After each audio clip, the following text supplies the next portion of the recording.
అరే వాల్యూమ్ బెటరా. మన హిందూ సంప్రదాయంలో ఏ వ్రతం ఏ నోము చేసినా పురుషునికి ఎడం వైపున స్త్రీని కూర్చోబెడతారమ్మా. అది ఎంత గొప్ప సంప్రదాయమో తెలుసా. మన ఇష్టం వచ్చినట్టు కూర్చోకూడదు. కుడివైపు కూర్చుంటే తల్లి అవుతుంది, ఎడం వైపు కూర్చుంటేనే భార్య.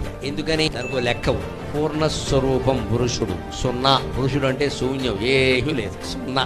ఓ సున్నా వేయండి కాగితం. సున్నాకి కుడివైపున మీరు అంకె వేయండి. 01 012 రూపాయలని రాయండి. చెక్కు రాయండి. 012 012 అనాలి. 012 అంటే ఒప్పుకోరు. 0 తర్వాత 1 2 అనవలసింది. 012 అంటే కుదరదు ఇక్కడ. 0 తర్వాత 1 2 వేసి 12 రూపాయలు ఇమ్మనండి. బ్యాంకు వాళ్ళు ఇవ్వరు. 0 వేసి ఇవ్వముందండి. అంటే సున్నాకి కుడివైపున అంకెలు ఎన్ని వేసినా వృద్ధి చెందవు, శూన్యం. అదే సున్నాకి ఎడం వైపున 1 వేయండి, 10 రూపాయలు అయ్యింది. 2 వేయండి, 210 అయ్యింది. 3 వేయండి, 3210.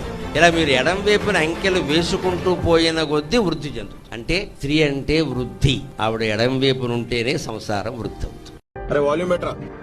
మన హిందూ సంప్రదాయంలో ఏ వ్రతం ఏ నోము చేసినా